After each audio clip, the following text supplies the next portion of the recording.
Hello and welcome to our first episode of Viewpoint in this new academic year with me, Lara. And me, Gilbert. Our top story for UEA this week is the large number of changes to UEA's campus over the summer. This included an extension of the cafe formerly known as the Hive to create a large open space with extra seating. As well as this, the popular Red Bar has been redecorated and reorganised, giving rise to the new nickname, the Beige Bar. How will these changes affect your food options? UEA TV reports. The huge number of construction sites that sprung up over the summer are finally dissipating as UEA embraces some major changes to the union. The big question for students is, how will this affect our food and drink spots? Inside the union building, the cafe formerly known as the Hive has been rebranded Unio and is more popular than ever for eating and studying. We asked a member of the cafe staff to explain. I think the biggest changes is that we have better quality food products. We've changed all the products that we offer. We also have better quality coffee and all the customers are enjoying this a lot more this year. We also asked about a very important part of the Hive, the smoothies. The smoothies currently aren't here at the minute, but they will be going down to the pub very soon. Speaking of the pub, eagle-eyed partygoers would have noticed some decorative differences around the Red Bar. Over the summer, it has lost its trademark red paint and gained some new beige upholstery. We asked some regulars for their opinion. Yeah, it looks very smart. I'm glad they've updated it a little bit, but yeah, we tend to not notice after about 2 or 3 drinks. So. Yeah, it's a new paint scheme. I think it makes it lighter. I think the biggest difference is probably that there's more seating, which is brilliant.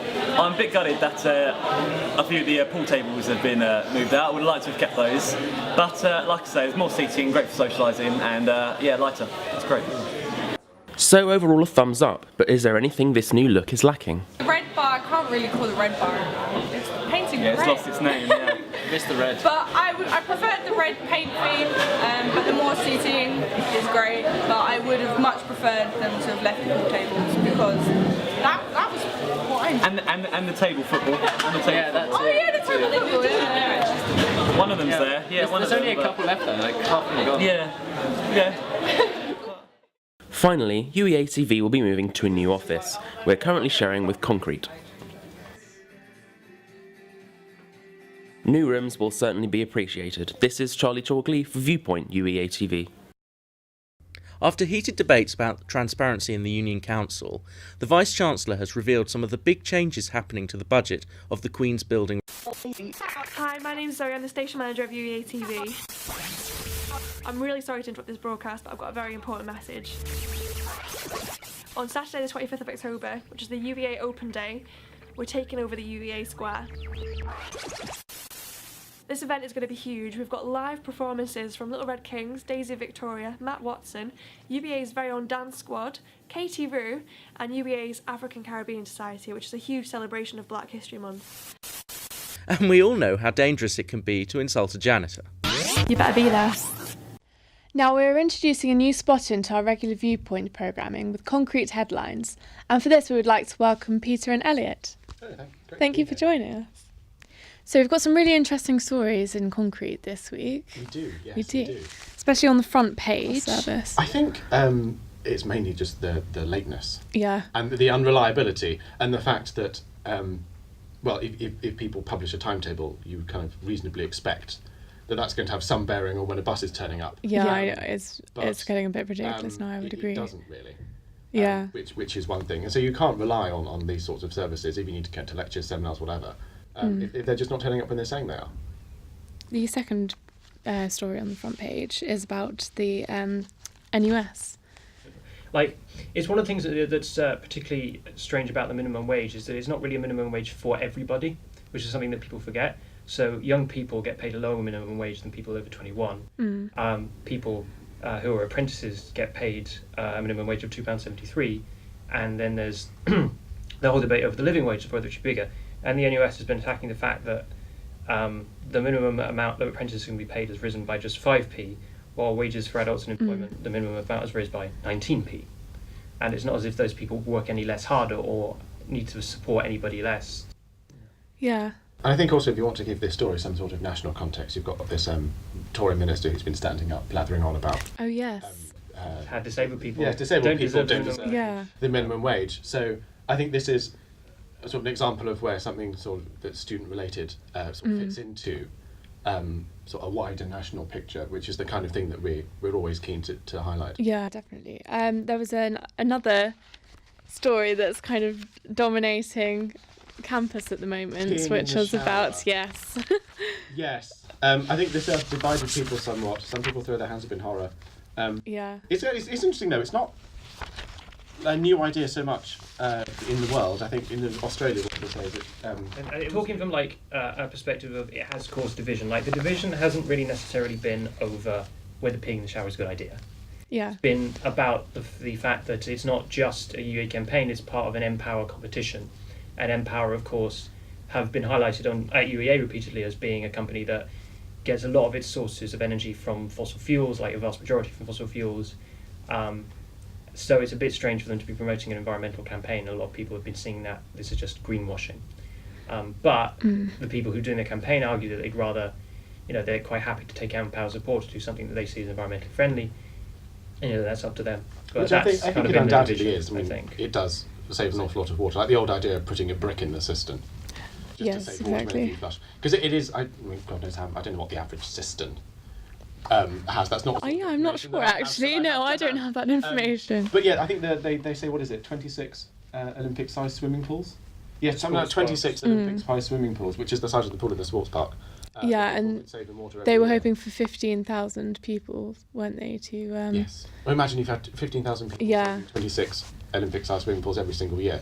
Yeah, And yeah, I think it's good that we can let people know about this. Yeah, I think it's fantastic that UEA have jumped on board with this because Yes. UEA is quite environmentally friendly. They're trying to be, aren't they? With Yeah, I mean, with Almost the food the waste, accommodation, which I with always try to the green remember to use. accommodation and yeah. So, well, I think, if I may. yes, of course. We're also thrilled to announce that, well, I say we've announced already. Oh yes. But Moji, one of our photographers from last year, she's been nominated for a Guardian. Yeah, that's Student Media Award for fantastic. Photography of the Year, which we're absolutely thrilled about. We're going to try to run a special retrospective of her Oh, that'd be lovely. of her work in next week. I don't know when this is going to come out, but the edition on the 28th Yeah. of October, we're going to try to put a retrospective in. So that's something that we're really, really keen Yeah. to celebrate. Do you know when the awards are?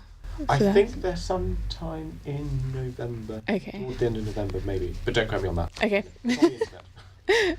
Well, congratulations to Moji. That's amazing. Fingers crossed. Indeed, yes, fingers crossed. Very Yes, and thank you so much for coming to It's a pleasure. talk Thank to you us very today. much It's for been having us. lovely Thank to you. have you. And don't forget, you can pick up a copy of Concrete on campus or access In all online. videos. Yes, of course. Let's hand over to Glenn Wheeler at Sports Corner. Hello and welcome to the first Sports Corner of the year. Last Wednesday, Bucks returned to the University of East Anglia and there were many positive performances from our sports teams, with notable wins in football, hockey, rugby, tennis, table tennis and volleyball. Now, one team that has not yet started their Bucks campaign this year is women's rugby, and I paid the side a visit on Saturday as they continued their preparation for the upcoming season with a friendly against the UEA Medics. Little did I know that the girls had also prepared a sporting challenge for me.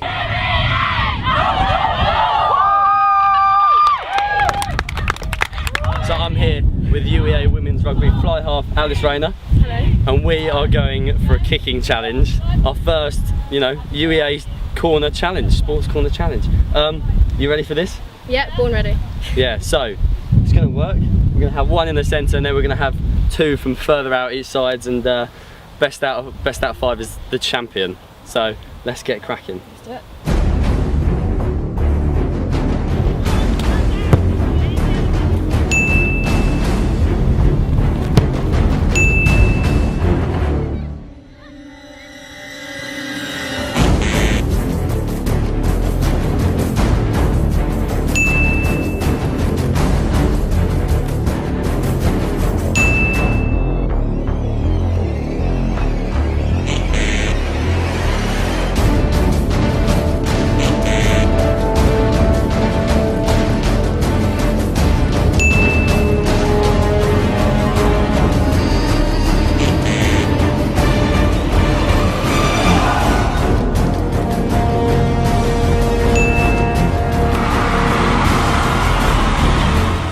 It's not gone well, really. It's UEA TV 0, Women's Rugby 1. As you'd expect, well done Alice. Thank you very much. Good luck in the game today. Thank you. It's evident that I need to practice, really. So yeah, next time we'll be back. We can do it again. Rematch. Drop goals. Definitely. Now, as you can tell, we had an excellent time filming that footage, and the result really topped off the day as the side recorded a comprehensive 58-0 victory. And for extra coverage, look out for our extended video, which will be out soon on this channel. And of course, on behalf of everyone here at UEA TV, we must say a massive thank you to the women's rugby team for having us, in particular to their president, Becky Edwards, their captain, Beth Sims, and to my victorious challenger, Alice Rayner. If you have enjoyed our Sports Corner and are hungry for more UEA sports coverage, make sure to tune in to the Sports Edition on Livewire 1350, which is on air every Saturday afternoon between 5 and 6. For now, that's all from me and the UEA TV Sports Corner.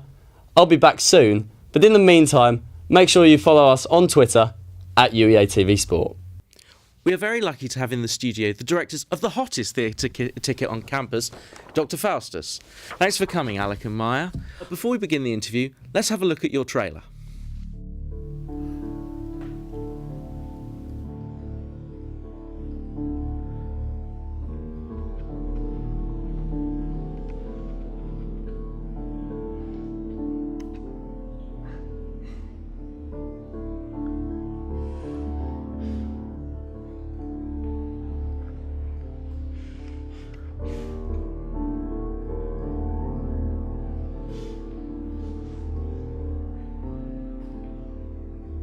Was not that Lucifer an angel?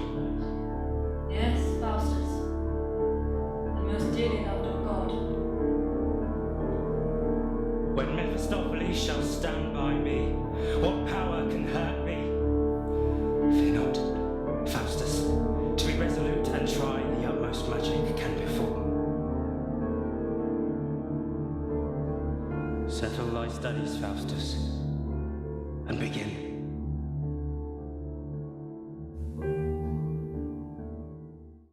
So I guess the obvious question is, what is the plot? Well, Dr. Faustus is an Elizabethan morality play written by Christopher Marlowe in the late 1500s, and it's about a man who is at the height of his profession, is at the height of being a medical doctor, a mathematician, all areas of study, and he turns to the dark arts and magic in order to further his own knowledge, and it evolves as him abusing his powers, gaining the service of devils and other supernatural creatures, and what the consequences of that are. Excellent. And we hear you've made some changes to the original. What changes have you made? Well, we've made a fair few changes. Let's hear them all. Yeah, well, for starters, we've cut it quite extensively. The play, if you were to run it in its entirety, is about 3.5 hours long. Our version's going to be about an hour. So we've cut out a lot of comedy sections that we don't feel were relevant in a modern setting. We've also inserted a character to help the plot function in a more sort of interesting way. And we've also changed the dynamic of certain scenes. So you have sections of scenes which could be taken a certain way from reading the text or in traditional productions, and we've taken a completely different slant. Yeah. I'm dying to know who this new character is. Oh, well, you have to come and see it because it's a bit of a spoiler. She is in the trailer. So yeah, that should. So it's a she. Little bit to she. That's what. Also, the main thing that Alec forgot to mention was that we're setting, well, as you can see from the poster, sort of, that we're setting it in a mental asylum. So we've sort of just changed where you normally would be set. So Dr. Faustus is like a medical doctor, and then all the rest of the cast are patients in the asylum. We kind of just thought it was quite a cool idea and something a bit different, and I think that's sort of like a lot about what student theatre is to kind of experiment with ideas and kind of give different things a go. So that's kind of our take on it. Now you mentioned, because it's a student play obviously, we've heard the cast is quite diverse, so how diverse would you say it is? Well, we've got a mixture of drama students and people from across different schools of study. We've got our main actor, the man playing Faustus, is a modern languages and business management student. And yeah, we have quite an interesting range of people. Yeah. We've got different. A lot of first years as well, because we thought it was nice to cast first years so they can sort of get involved in things and kind of get straight in. That's very plucky for first years to get involved so quickly. Yeah, no, they were quite eager. For our auditions, we had like a lot of people audition, so it was quite a hard choice to choose the cast because the standard was like really high. So were there a lot of people came to audition? Yeah, no, there was. I mean, we had around 40. Between 40 and 60, I think. Yeah, we had a lot. For how many roles? 10.